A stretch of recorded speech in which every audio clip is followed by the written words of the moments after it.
Cable, and I'm from the future, and I'm always pissed off. Pew, pew, pew, pew. Reach for the sky! Oh no, Sheriff Deadpool. You know, you're a lot taller in the... Shut up, Grunt, take this. Oh! Regeneration powers, activate! That's not something you say. Zip it, Cable! I got the stones to help you. No! No biting. They're done already? Oh, wow, that was unrealistically fast. Okay, hit it. 9 billion names of pod. From Atlanta, where we make movies. it's the 9 Billion Names of Pod with Dan Bauman and Michael Reed. I'm Dan Bauman. I'm removing a mustache, analog style. So, let's talk about some stuff. Yeah, all right. So, it turns out, against all odds, that Solo, a Star Wars story, is actually a movie. What? They actually released not one, but 2 trailers last week. Well, a teaser. A teaser. That it was long enough to almost be a trailer. Almost. It was pretty longish. And then 12 hours later, not even, they released a full 2-minute trailer. And it's like a little, over the pants stuff, and then you turn around and the next day, it's full on. it was, yeah. they really, because the first one was you never actually saw him. And I think it's because they've been on, it seemed to me like they've been on such a tight schedule that they would have released the 30-second one at this point, and then if the movie was coming out in December, when it theoretically should with all the other stuff, that would have been the early summer trailer. Right. Well, maybe they looked at the landscape of what's coming out in around Christmas time and went, you know what, we could do very, very well, probably own it, but if we do it, if we keep with our original release date, we will absolutely own major real estate for an extended period of time. I don't know. Maybe it's just like the saga movies. Maybe they're gonna do Possibly. the stories in the early in spring when there's not much competition, and then 2 films a year. I don't think so. No, there's no. gonna I change. hope not. It's almost getting too much. I mean, yeah, 1 a year. Keep it to 1 a year, and do some of your stuff on the digital platforms with the TV show. Okay. Well, before we even get into that, did you even hear the other news that came out this week about Star Wars? Yeah. Evidently, Natalie Portman wants you to kiss Jar Jar Binks 17 dicks. No, that was last week. Okay. No, evidently the guys who do Game of Thrones, have also been handed a Star Wars trilogy. A film trilogy that isn't going to be the Rian Johnson trilogy. So like, I guess every other year we'll get one of those. Maybe they're gonna. I mean, I hope that they're just gonna end. They're gonna end the Skywalker thing. They are with 9. They've said that. Okay, good. I'm glad they've said that, because as much as I love that whole story and interplay, it's over. diminishing returns, and it's over. I mean, Luke is now Luke is now a Force ghost, and Han is dead. And is he a Force ghost? We haven't seen him as a Force ghost. He will be. But he's going to be a Force ghost. He's going to be a Force ghost, and Leia is going to unfortunately also be dead somehow. I don't know how they're gonna. But wouldn't it be interesting if in Episode 9, they're going throughout the film, they're talking about Leia, just like, yes, she's on whatever, doing this and that, and then all of a sudden Rey looks over, and there is just the hint of Leia as a Force ghost. That would be the only acceptable use of Carrie in the film, I think.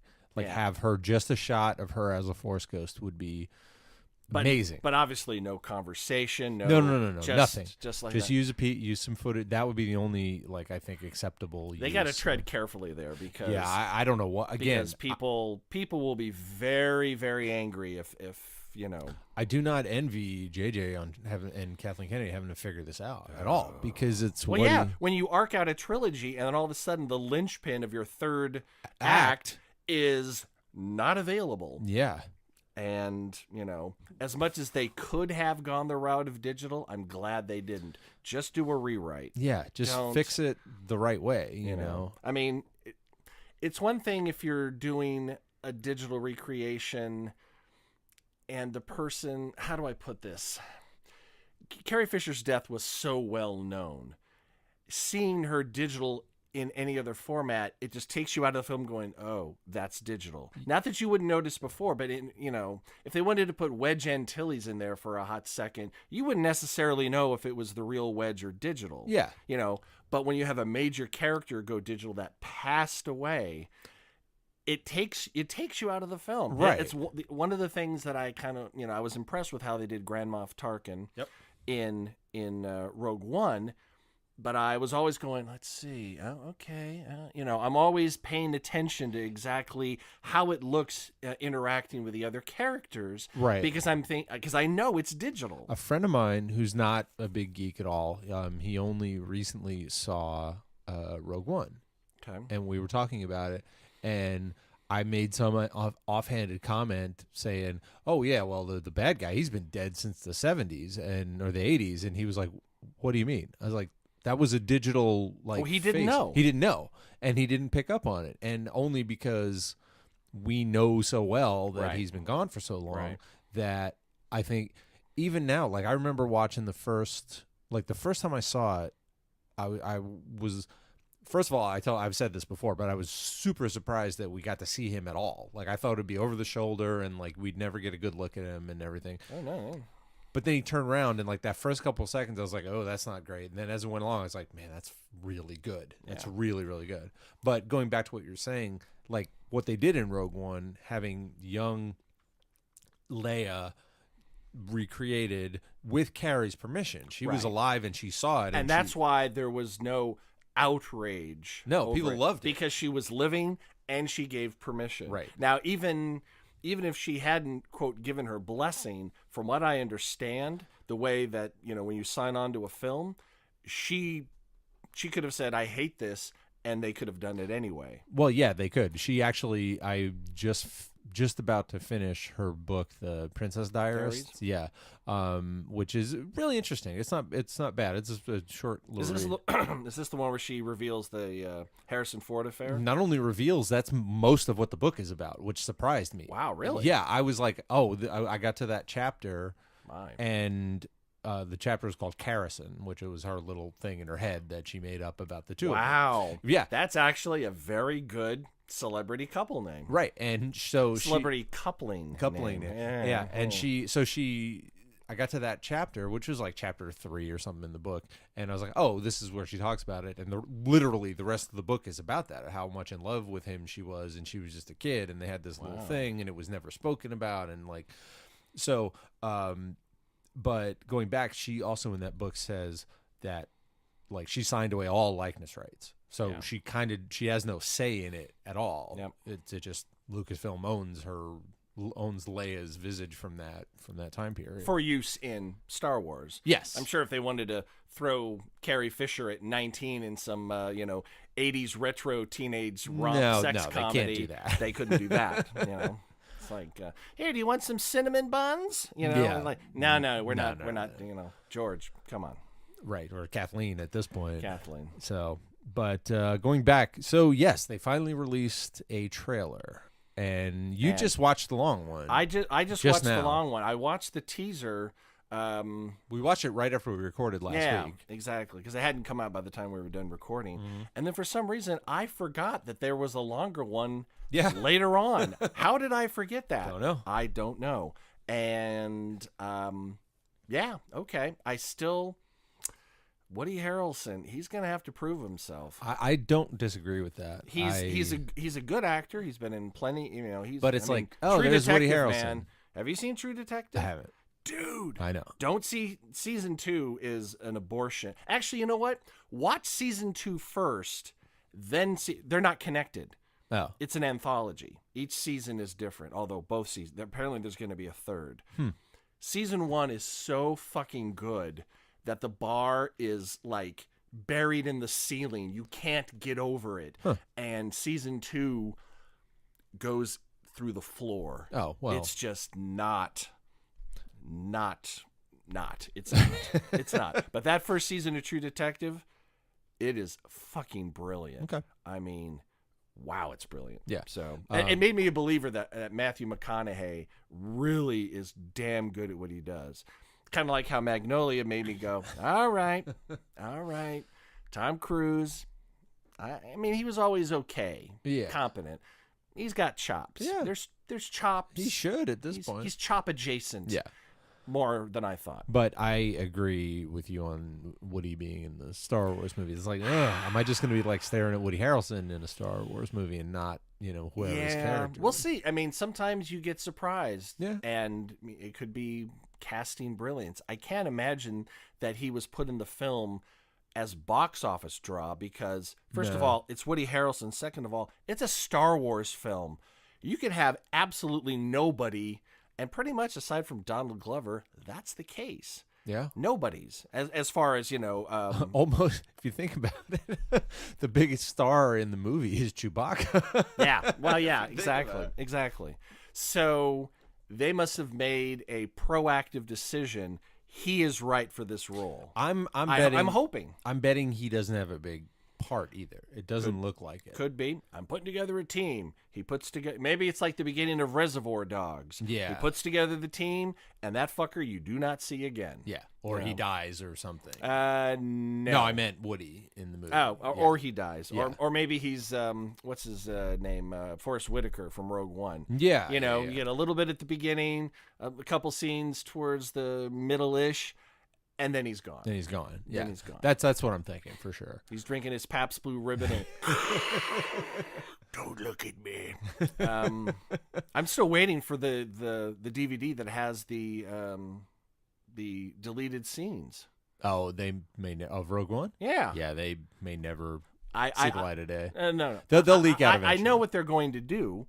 People are basically dying to own it.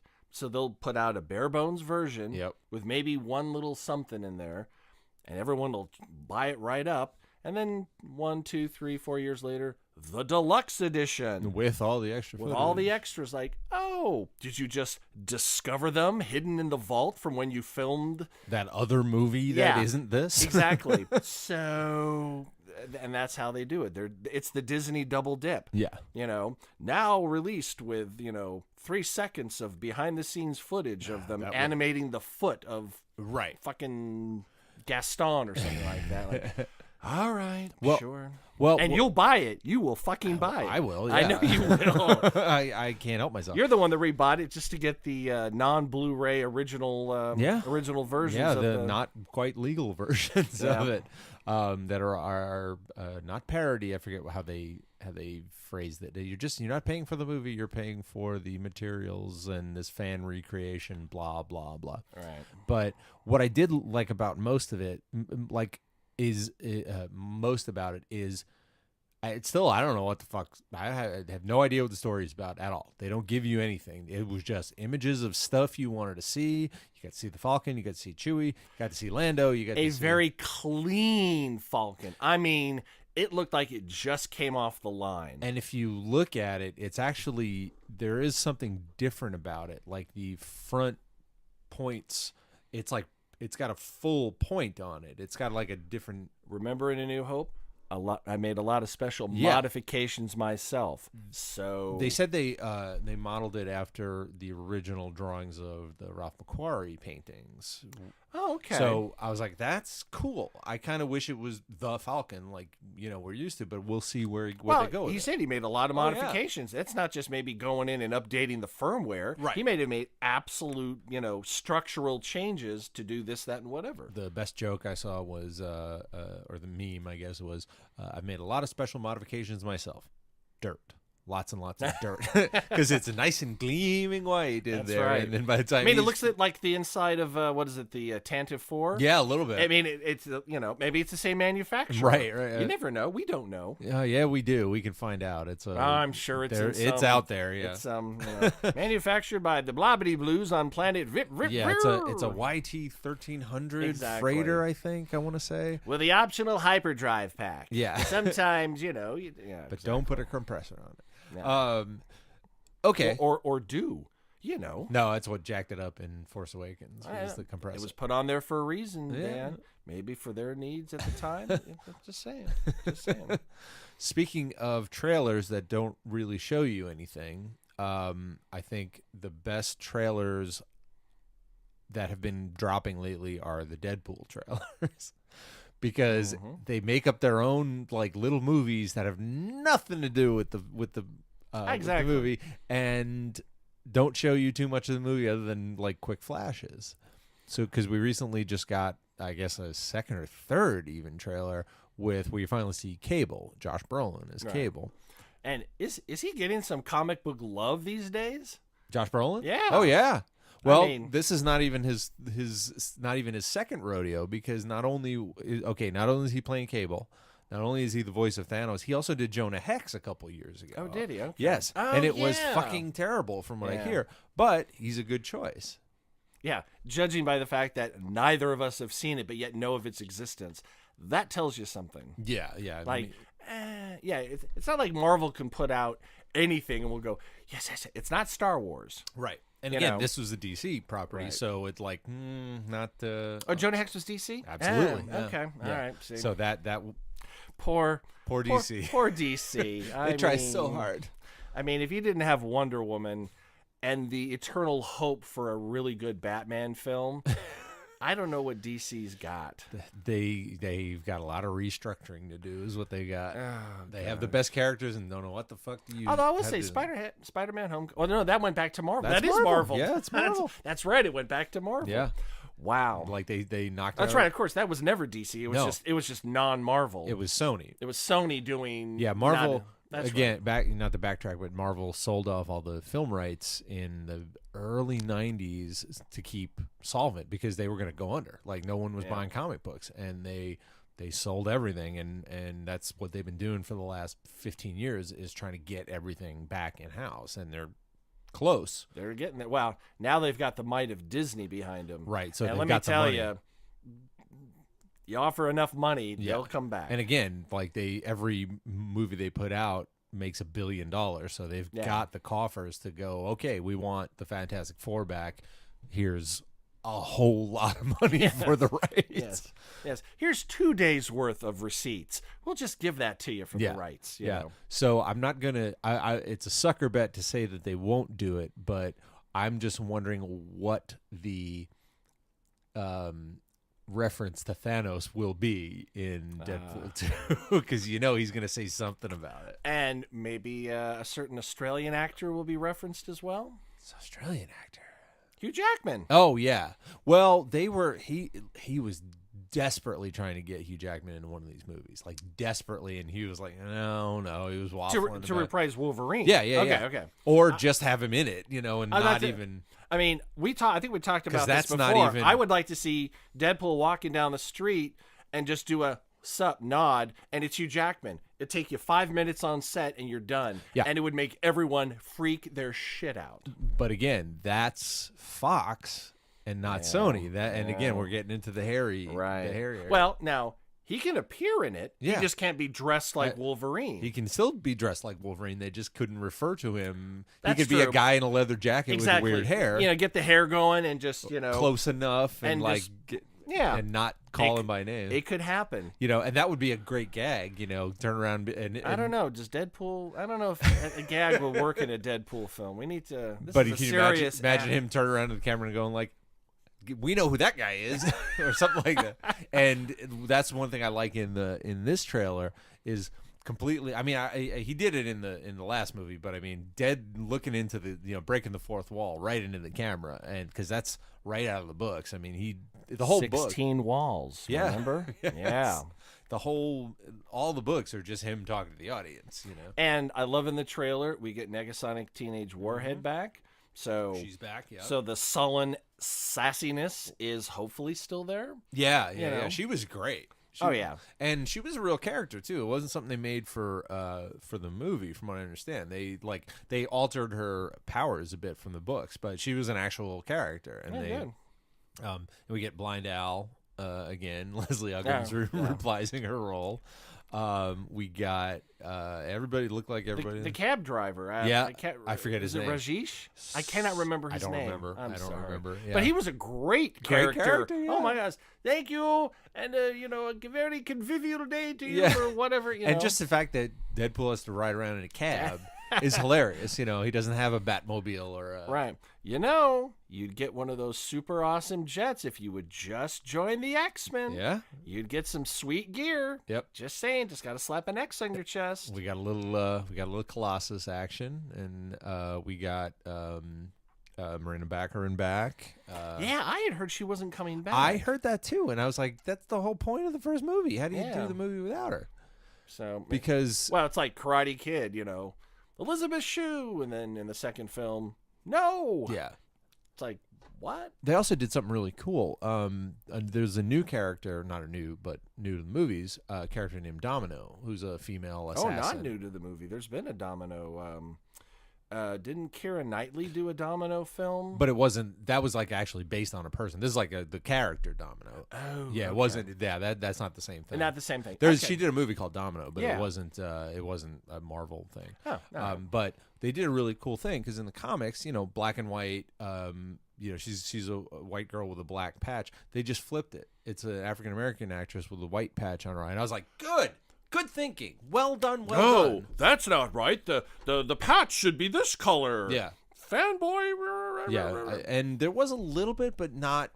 Luckily, not much. Not much. Oh, there actually was a little backlash? Yeah. Because fanboys are jerks. I want it to be sometimes. exactly the way when I read the comic when I was 14 years old. And nothing can be changed. If you change anything, you're evil and you're wrong, and the movie will suck. But I'll see it anyway. Yeah, more people of color, and that's what a lot of the Marvel and sure, you bitch and moan, and then when the movie comes out, you're there. Yeah, they actually did a great. Well, you saw the poster, the Flashdance poster, yes, right?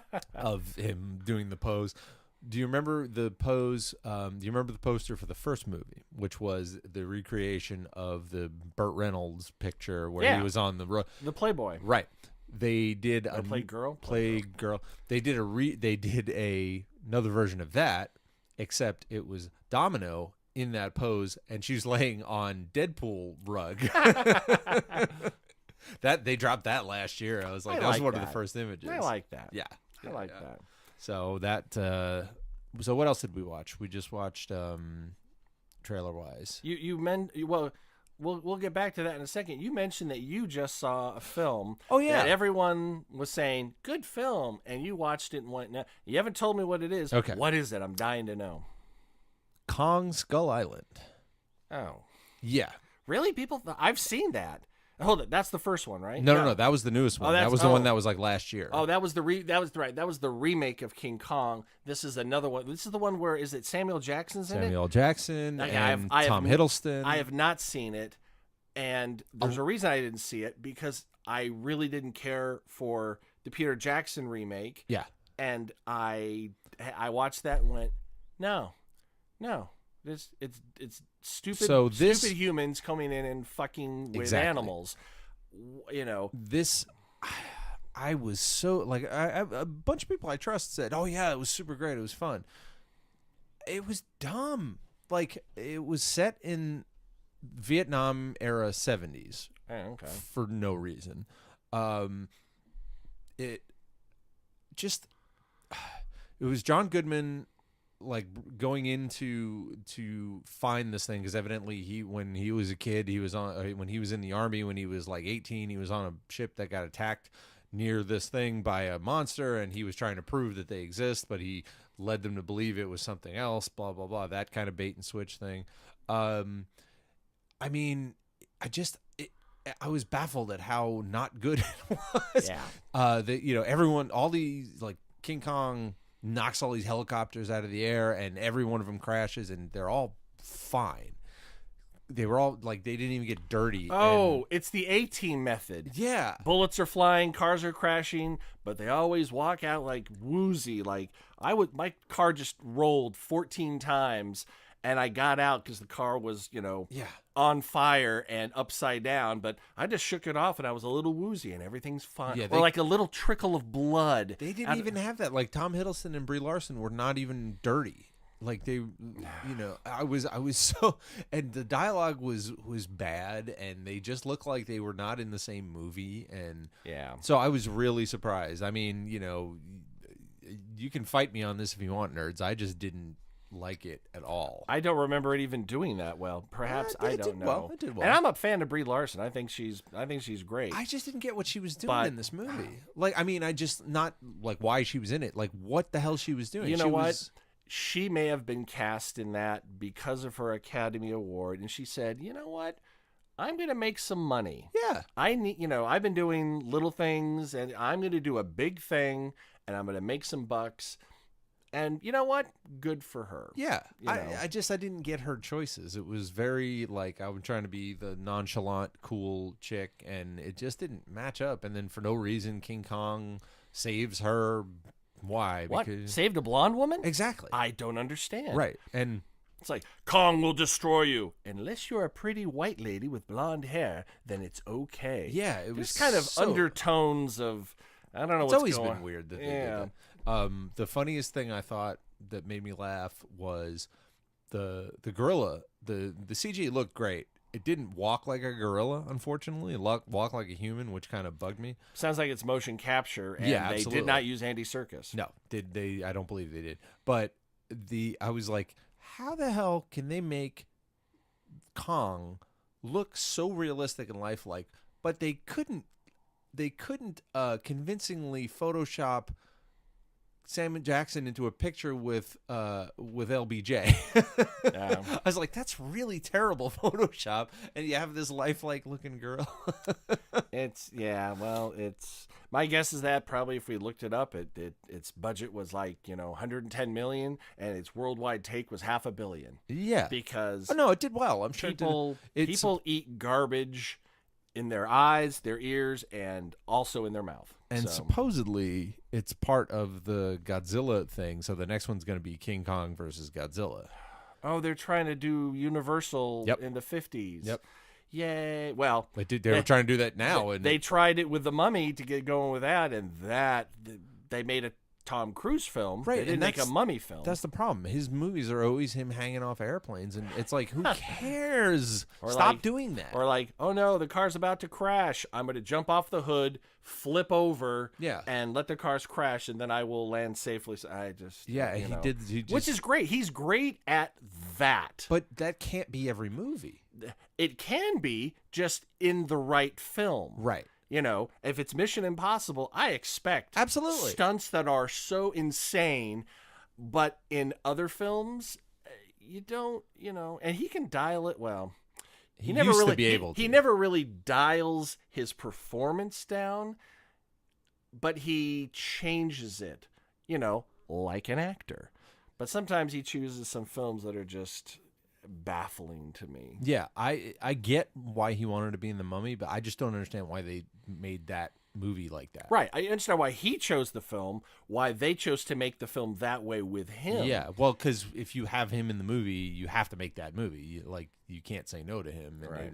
I'm sure there were rewrites where it was like, yeah, and then we're gonna jump out of a plane, and then we're gonna crash a plane, and then I'm gonna ride this, and I mean, yes, if you're updating it, make it a little dramatic and actiony, but remember your source material. You don't have to do a shot-for-shot remake of the old films from the 50s. You can update them, but remember the audience you're trying to go, you're trying Yeah. to, it just, And it's a fine line to walk because, not everyone is a fan of black and white films from the 40s, 50s, monster films. They know the characters, but, when's the last time you saw The Mummy or one of the earlier vampire films Yeah. or the classic Frankenstein film? Right.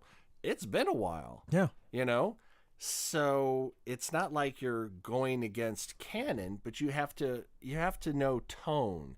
You have to know what your property is.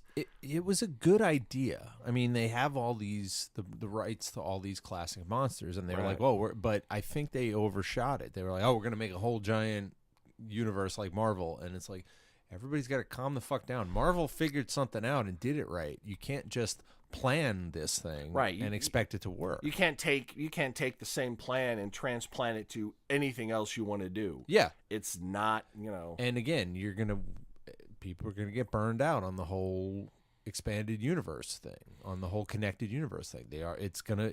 Well, I myself have shut myself off completely from any of the Marvel stuff that is on broadcast television. I don't do it. Period. I think I don't. And from what I understand, they have not divorced, but they have separated it a little bit, because I think for that reason, people were going, I can't keep up. Yeah. I see this film, but before this 4th episode of the 9th season, it's like I can't keep up, and I feel like I'm missing out. So I'm just going to withdraw from the whole thing. So Seriously, I think they're all just parallel now. Like, it's all going on, but they're not making them interconnected. Mandatory. Like mandatory. If you're not watching, The Punisher, you're going to be fine. Right. You can see, Everybody wants that crossover, but again, it's too much. It's too much and too big. Right. Speaking of Marvel and things that are not on broadcast television or a film, they dropped a Jessica Jones trailer. I have not watched that yet, believe it or not. I mean, I watched Jessica Jones, but Yeah. I have not watched the trailer for 2 yet. It looks like maybe an old enemy is back. Maybe. They don't show anything, but there's a reaction shot that like, oh, that's a pretty I'm fairly certain that yes, from what I understand. We'll see. We'll see how it goes. But I've loved Kristen Ritter since well before Jessica Jones. Mm-hmm. So this is just I am a proponent of her show Don't Trust the Bee in Apartment. Oh, it's so good. Brilliant. Absolutely brilliant. And you know what the next best thing in that series was? James Vanderbeek. I've never been a fan of his. Right. I and could give two shits about it. Neil Patrick Harris did. Exactly. He completely flipped the script and played a douchey version of himself, and it worked wonderfully. Oh, Neil Patrick Harris in the White Castle films. Yeah. Not in How I Met Your Mother. No. And unfortunately, Trust the Bee did not launch him into another line of has he been in other stuff lately? Nothing huge, but yeah, he still worked. I mean, that's the thing. Everyone thinks like, I haven't seen anything with this actor in a while. Gosh, I wonder what happened to them. And you look at their IMDb, it's like they're working steadily. Yeah. It might not be giant blockbuster things, right? But exactly. But you know what? Are they paying their mortgage? Yeah. Are they living?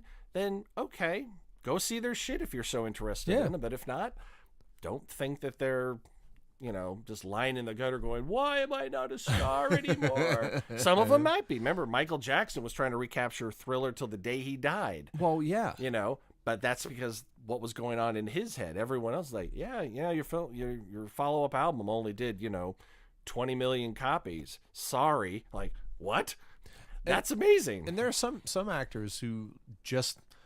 they weren't ever attempting that. Right, exactly. I remember an interview with Bryan Cranston I read, and he said, I just wanted to be an actor. Right. He's like, you do your job, and then suddenly the zeitgeist meets with a role that you have, and everyone loves you all of a sudden. Yeah. And it's like, he was like, if I had to do theater and commercials and the odd television show now and again, and sleep on somebody's couch or live in a studio apartment, he was like, I was fine with that. I just wanted to be a working actor. I wasn't trying to be a movie star. And he just fell into the only thing that massive success affords you is being able to pick your roles a bit better, or have more roles offered to you that you can choose from. Right. And if you choose properly, you might be able to continue that success, because very few actors are able to maintain an epic level of success with. Even Will Smith at one point had $700 million films back to back. Yeah. And then he started doing things like, was it the, the thing he did with Jaden Smith. Oh, yeah. I don't even remember what it was I Am called. Legend. That's it. The I Am Legend film. Yeah, the Jaden Smith wasn't in that. Wasn't he the kid? No.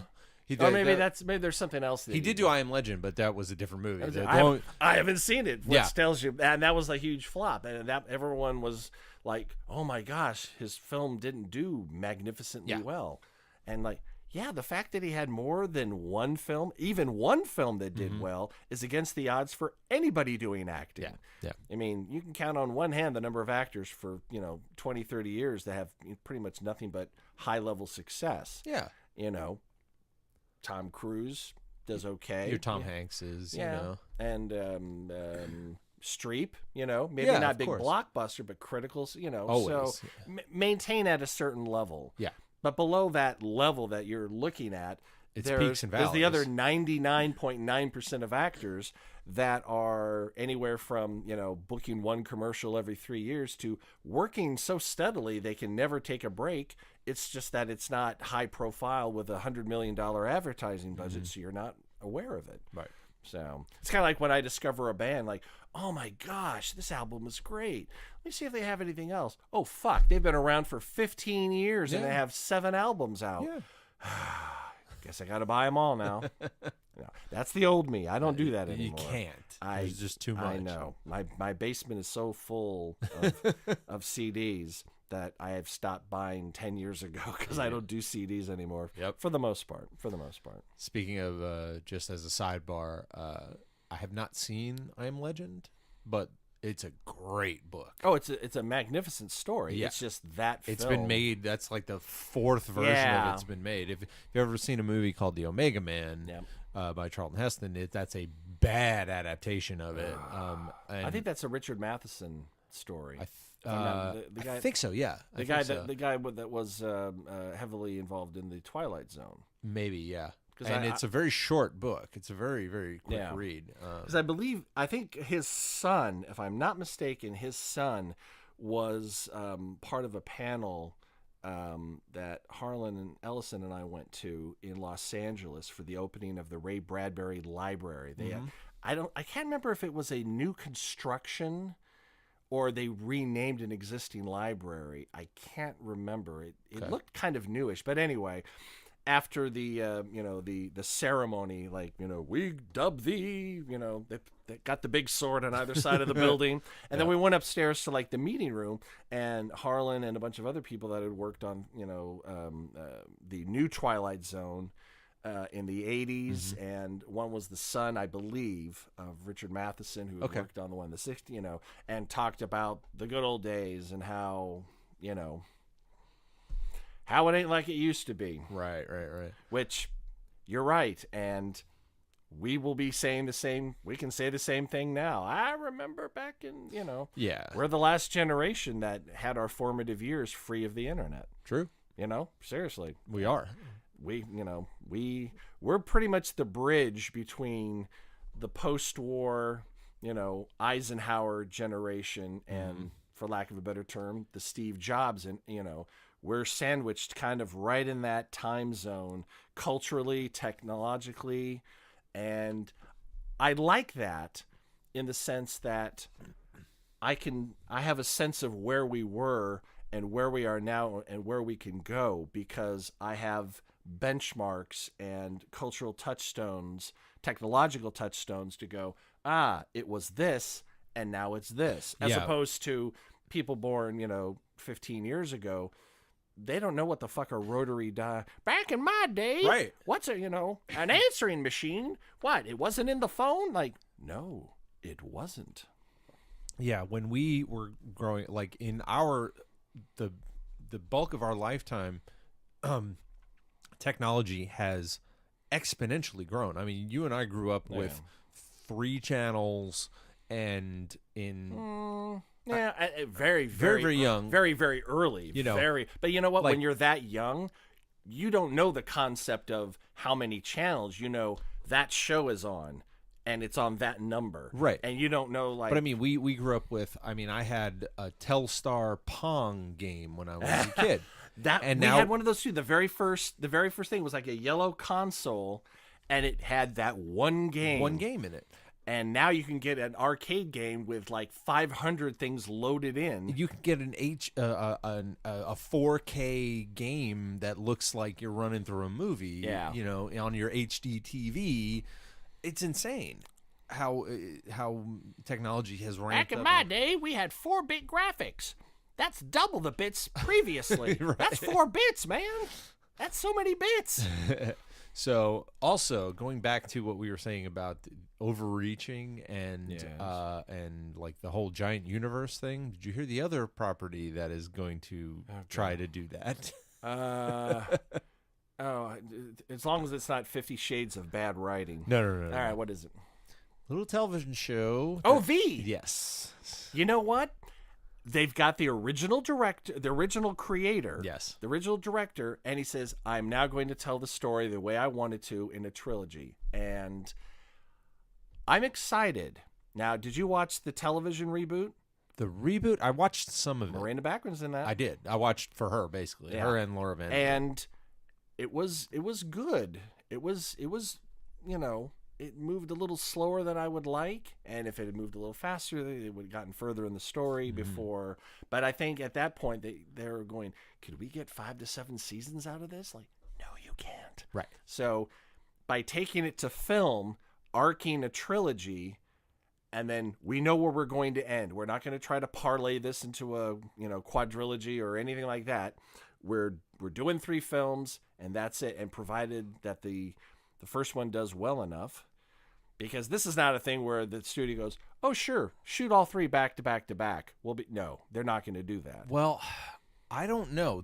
Unless they're going low budget or there's somebody at some studio or financing that just loves. It's Desilu Studios is doing it, which is very I weird. did not even know Desilu was still a thing. Yeah. I thought it had been absorbed into Sony or Universal at this point. Desilu, if you don't know, was the company created by Desi Arnaz and Lucille Ball. Lucille Ball for I Love Lucy. And The more without famous Desilu, we would not have Star Trek. Correct. So props. So it's not their pedigree definitely is good. Well, actually, we wouldn't even have 3-camera sitcoms, from what I understand. That was a Desi Arnaz thing. Was it? I believe. I mean, I know no different. Reserve the right to be incorrect, but as we often do on this podcast. But from what I understand, I think that was the 3-camera sitcom was his idea. Well, it took it from being basically a film stage play. Yeah.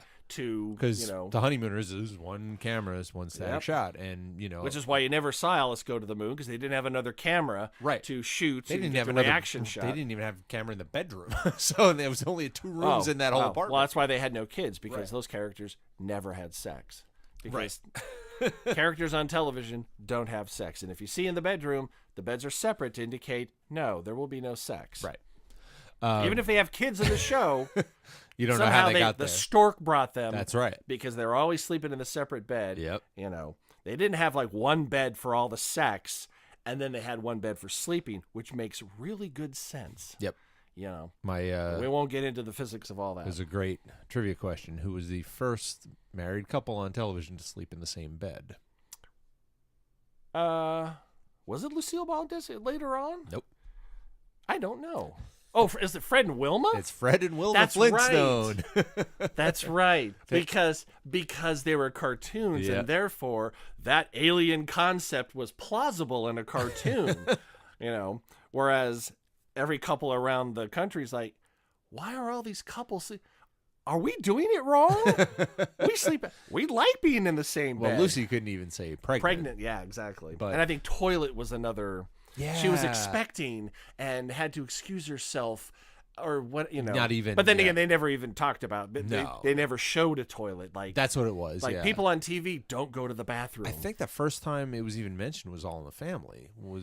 They used that as a joke. You never saw it, but you heard the flushing. The flush was a joke, but could be. It could. Well, there's a reason why there was a bathroom right off the living room in Married with Children, so you could have that horrible flush and then walking out like, I feel like I just ran a marathon. Yeah. I'm like, that's funny. Okay. But back to V. So do you think it can sustain 3 giant movies? Depends on how giant they're going, though. See, here's the thing. They're not going to get like $180 million budget for their first film. Well, that's what I was going to say. They said... like the press release from Desilu Studios, because I did the same thing. I was like, Desilu is still a thing. I know. But they said this is a $1 billion franchise that's been around for 30 years, and we're going to try to. Where are they getting the billion from? Fucking, I don't know. I mean, are the DVD box sets of the original and the reboot series huge, and I'm not aware of it? So. I mean, they had that series. I mean, I like them both, but I don't own anything from V. It was, from what I understand, two miniseries and then a series, and then it went away, and then it came back in the 2000s with right. But again, it's kind of the Avatar paradox, which is like, who cares? Like, okay, yeah, it was a good story. The biggest film financially in film history is Avatar, and I have no anxiety about waiting for the next Avatar film. I'll probably see it when it happens. Well, again, but I don't really care. Again, that motherfucker's making like 6 of them, supposedly. I know, he keeps like, we're going to do a trilogy. Well, we're doing more. It's like, I'm going to shoot for 7 years straight and put out 32 films. But I'm like, okay, James, you're a good filmmaker and a great storyteller. I really hope these films are masterpieces, because you are using up some of your prime years on this thing. You know, it's like if Scorsese had spent, a decade and a half, doing Shutter Island. Like, it's an okay film, but dude, you're so much better than that. That's always my argument about it is Avatar, okay, yes, made the highest motion picture in history. And it's a fun film. But it's zero cultural penetration. Nobody cares. Nobody is walking around in Avatar t-shirts. I mean, nobody's walking around cosplaying in blue makeup.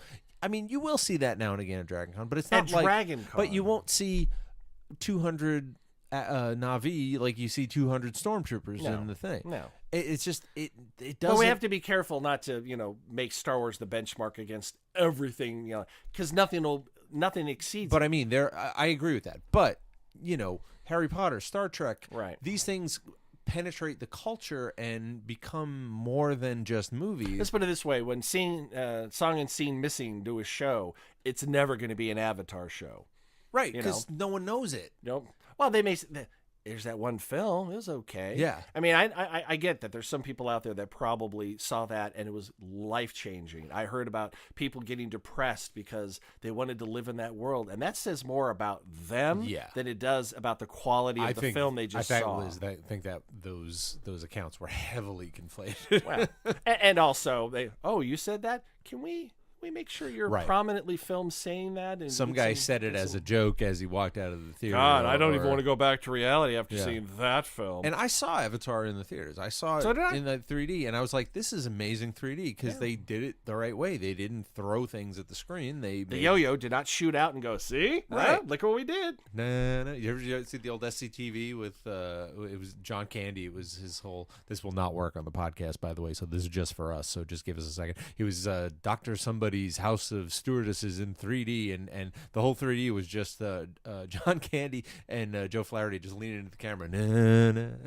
That was the whole 3D. There you go. Yeah. But Avatar was just, they did the depth of field and they made it like in a tangible world almost, it seemed like. And, it was cool, the floating islands and the big birds and all that stuff. My biggest problem with Avatar? What? Come on. The name of that fucking mineral. Oh, yeah, absolutely. That was terrible. Unobtainium. I mean, if it was called something and its nickname was Unobtainium because it was hard to get, I'm with you on it. But if that's the official name of it, are you hanging out with George Lucas and naming things? That's not even that. That's awful. That's like MacGuffin. That's what supposedly... it's all about. What? Right. No, that's what I understand, that like screenwriters will use that as a placeholder name. The Unobtainium. Yeah, because that's like, when we get to the thing that we need to motivate the story. Maybe when he was writing the script, he used that, and at the end he went, you know what? Fuck it, I'm going to use it. If it's a bold choice, dude, it's the dumbass name. Yeah. I can see Jules opens the case in the apartment on Pulp Fiction. Or no, it wasn't Jules. It was Vincent. Vincent opens the case, and Jules goes, "Are we happy?" Yeah, this Unobtainium is awesome. Right. We got it. And close, Exactly. Yeah, so, I mean, I will see. I will see Avatar in the theater, but I'll probably have to see it in 2D. You know why? Why? Because I can't see in 3D if I use my new Movie Pass card, which I'm now holding in my hand. You got one. I finally got it. I'm still not 100% sure exactly how this works. As best I understand, you have to use the Movie Pass app on your phone. Yeah. You go in there, you say the theater and the time, and because of, it tracks your location, you have to be at the theater to do it. Yes, I think that's the caveat of it. It says is you have to be can't- within 1,000 yards of the theater for them to, and they will then load your card with access, payment, something. Yeah. And then it says you have to go to the kiosk. Does that mean you can't go to the counter? You have to go to the Maybe. I'm not exact. I'll do a dry run fairly soon. I'm most likely going to sign up just because there are so many movies coming up. I mean, Deadpool and just what Marvel's doing this year. Yeah. Pays for a third of the, and since Hollywood 24 is so close to my house, I could go, you know what?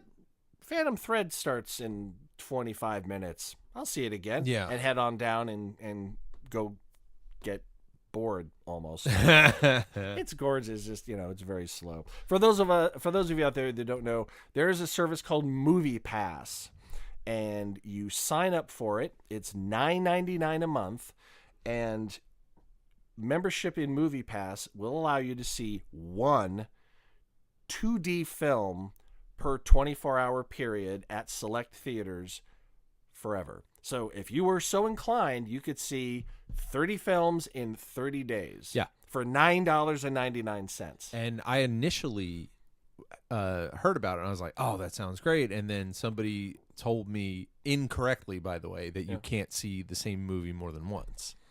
No, you just can't see more than one film per day. Right. But somebody told me, no, you can't. You can only see that same movie once. And I was like, oh, well, fuck that. What's the point of that? But that's incorrect. I've seen it in their literature. And this is not we're not being sponsored by Movie Pass, unfortunately. No. Unless you really want to, Movie Pass. We could definitely... I could use one. Yeah. At least, here, pick up my pass for free and sign him up for free, and we'll talk about it often. Every week. Because let's face it, it's the Netflix of going to the theater. Yeah. And...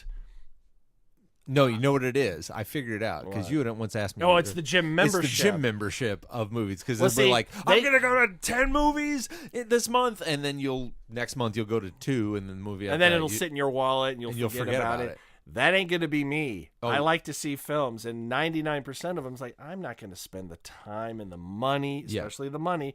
But if you're paying $10 one ticket and it's already paid for, it's already, more than met its, because if you pay full price for a ticket, they're up to like $14-15 now. Yeah, and I have, through my wonderful job, I have access to a site called Tickets at Work, which does a bunch of stuff. You can get like discounts on Broadway shows and hotels and all this kind of stuff. And a gram of cocaine is so cheap. Well, yeah, and why wouldn't you? But you can get choice. No, let's not do that because that will get me fired if I say stuff like that. Mr. Bauman, I'm afraid we're going to have to fire you because you insinuated that our sea lions were doing cocaine. Like, do you understand the absurdity of what you're saying to me now? And I'm friendly with a lot of everyone the trainers. Knows sea I know lions, that's not true. Everyone knows that sea lions do heroin. Yes, exactly. Cocaine, come on. Anyway. I work at the Tennessee Aquarium, let's just say. I don't work, there's nowhere in... The commute is a bitch. It's a bitch. I completely forgot what I was talking about. You get cheap tickets through work. Oh, that's it. And they're about $10. And they're about $10. And so this is even the Movie Pass definitely makes more sense. Oh, yeah, exactly. So I don't know how Movie Pass is going to make money unless they are using the gym membership model. That's the only thing I can think of. Because I'm guessing that every time you use it, the theater knows it, and there's some kind of a revenue cost-sharing payment. There has to be, yeah. So... But my guess is that the theaters that are participating are looking at it as, all right, they're getting in for very cheap, free, however they're structuring their deal. But while they're there, they're buying concessions. But that's how they make their money anyway. Exactly. I mean, yes, ticket prices keep going up and up and up, but it's the concessions where they really make their money. I forget who said it. Some must have been a distributor show or something. With the guy who owned a theater said, "Yeah, I own a popcorn stand." Yeah, exactly. And it just happens to show movies in the back. I mean, let's face it. Any of the main networks, they're not there for the content. It's commercials. You're not going to watch the commercials without the content, so therefore they have to create the compelling content. Right. If they could get away with just saying, "Here's an hour-long commercial," or a whole collection of commercials for an hour, go watch, and you did it, there'd be no more original content. Yeah, People they would be wouldn't like, need it. sure, we'll just do commercials. That's the whole point. Yeah. That's But- why a lot of things are free, because you have to be subjected to ads for it. Right. And what they don't know, or maybe know and hope it's not as bad as I think it might be, I do everything possible to avoid ads. I click out of things on YouTube as quickly as possible. I fast forward commercials, not to try to screw over anybody. It's just, I don't like being marketed to, just as a personal preference. Yeah. Some people are like, some of those commercials are cute, and I'll agree. Some commercials are very innovative. They're inventive. But we know they're that fun. Coca-Cola exists at this point. Exactly. Who are they marketing to? Yeah. I mean, I don't. It's just that's old the thing is paradigms. that I don't associate a wonderfully creative. I've seen some wonderfully creative Budweiser commercials. I don't drink Bud. I will never drink Bud. Right.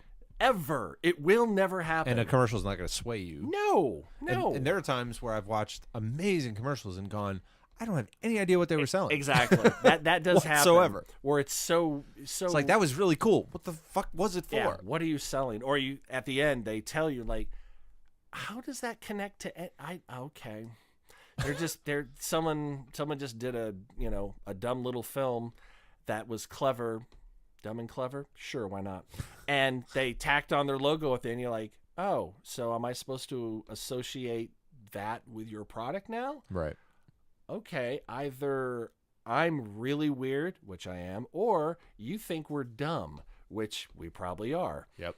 Now, speaking of Movie Pass, they're trying to, upend going to the theater, much like Netflix upended video rental, much like, Apple revolutionized the cellular phone. Yeah. Why can't, it would have to be obviously regional, but why can't we do that for theater? Where you buy a pass and then you can go to all these shows and plays and stuff like that. And I tell you, I've got a good name for this pass. Okay. It's Movie Pass for theater, for films, to go to films. Yeah. But to go see plays and musicals, I would call it. Medication time. Medication time. We ran out of time. I will tell you next week. The 9 Billion Names of Pod was conceived, written, and performed by Michael Reed and Dan Bauman, with Abdul Benny Hassan as the sound of splintering wood. Research, transportation, and exasperated looks by Courtney Loner. Technical assistance by Cubase, Pro Tools, Skynet, QLoud, Deep Thought, Big Brother, and Eddie, your shipboard computer. Financial consideration provided by the Wayne Foundation, Stark Industries, the Piranha Brothers, and Lexco. Legal counsel by the Office of Howard and Fine. Hand so low you can hardly see him. Our intro music was written by Tim Akers. This podcast is sponsored by Deep Shag Records and is a production of Audio Primate. Throw us a couple stars on iTunes, why don't you? Listen, watch on YouTube, listen on SoundCloud, stream us on Stitcher, like us on Facebook, follow us on Twitter, or email us, comlike@billionpod.com. Until this happens again, I'm Dan Bauman. I'm Michael Reed. LOZ!